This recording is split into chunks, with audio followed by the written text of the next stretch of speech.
नमस्कार, मैं हूं आपके साथ अली मतर। पूर्णिया की सभा में केंद्रीय गृह मंत्री अमित शाह ने नीतीश कुमार पर जमकर हमला बोला। अमित शाह ने कहा कि नीतीश कुमार ने सबको धोखा दिया है।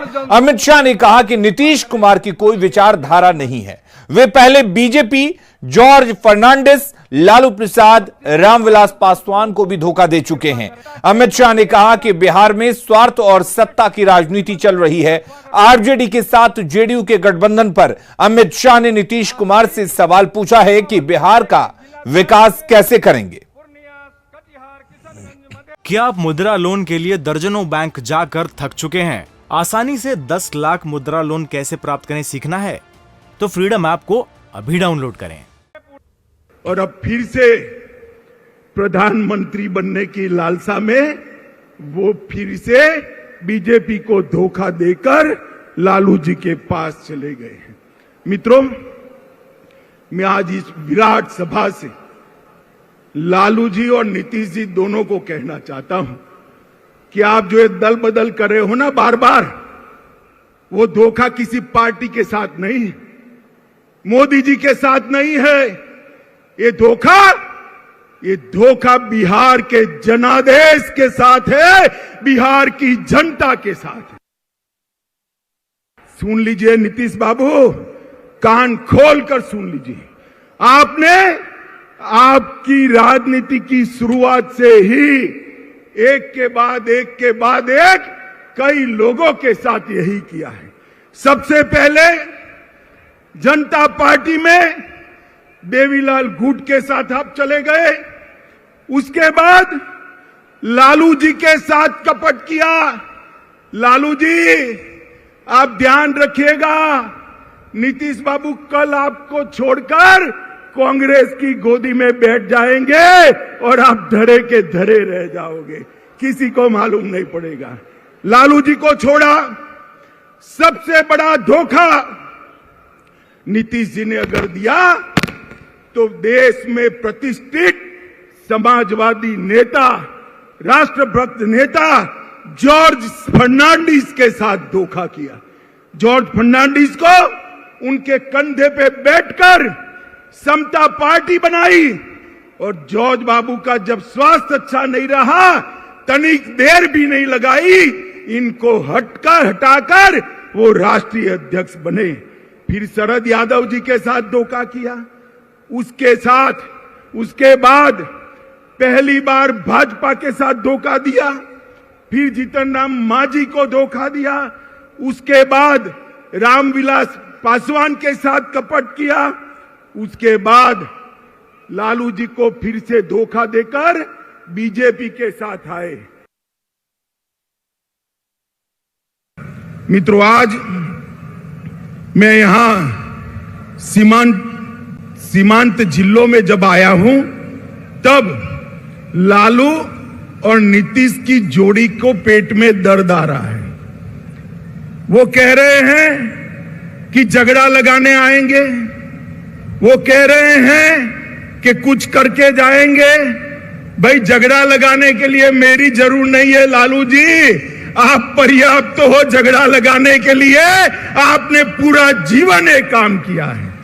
मगर मैं आज सीमावर्ती जिलों के 4 जिलों के मेरे भाइयों बहनों को ये जरूर कहने आया हूं कि जब लालू जी सरकार में जुड़ गए हैं और नीतीश जी लालू की गोदी में बैठे हैं, तब यहां जो डर का माहौल खड़ा हुआ है, मैं आपको कहने आया हूं, ये सीमावर्ती जिले हिंदुस्तान का हिस्सा है, किसी को डरने की जरूरत नहीं है।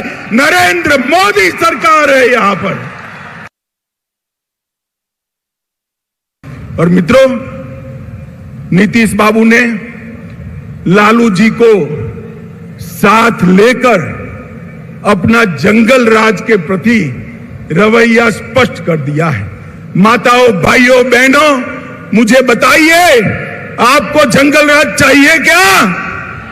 जोर से बोलिए, चाहिए जंगल राज?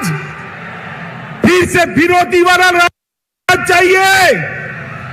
फिर से अपहरण वाला राज चाहिए? फिर से जातीय हिंसा वाला राज चाहिए? मित्रों, जब लालू जी सरकार में है तो कौन उससे बचा सकता है। बैठते ही कहते हैं ना, पूत के लक्षण पालने में ही मालूम पड़ जाते हैं। जिस दिन शपथ हुआ उसी दिन से बिहार की कानून और व्यवस्था की स्थिति चरमरा गई है। ये लोकसभा का चुनाव 24 का आने दो, मैं कहता हूं ये लालू नीतीश की जोड़ी के बिहार की जनता सुपड़ा साफ करने वाली है। और 25 के चुनाव में भी हम पूर्ण बहुमत के साथ यहां भारतीय जनता पार्टी की सरकार बनाने जा रहे हैं। पूर्णिया में गृह मंत्री अमित शाह के कार्यक्रम में लोगों के बीच गजब का उत्साह देखने को मिला। अमित शाह के भाषण ने कार्यकर्ताओं के बीच जोश भर दिया। अमित शाह के कार्यक्रम में भारी संख्या में महिलाएं भी पहुंची थीं, जिनसे काफी उत्साह देखने को मिला। अमित शाह को सुनने के लिए भारी संख्या में लोग सभा स्थल पर जुटे थे।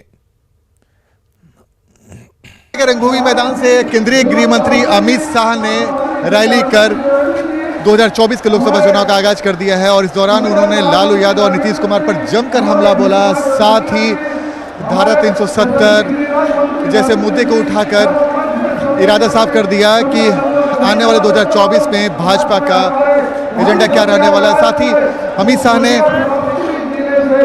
नीतीश कुमार के गठबंधन को तोड़कर अलग होने पर भी जमकर निशाना साधा।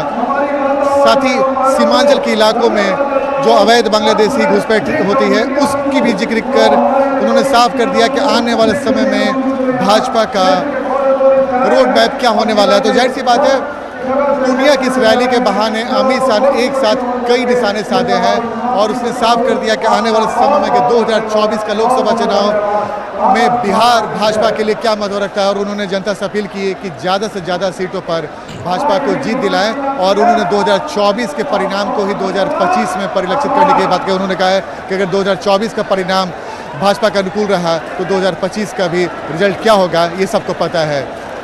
कैमरामैन सोबत के साथ आनंद मित्रा, न्यूज 18 नेटवर्क, पूर्णिया।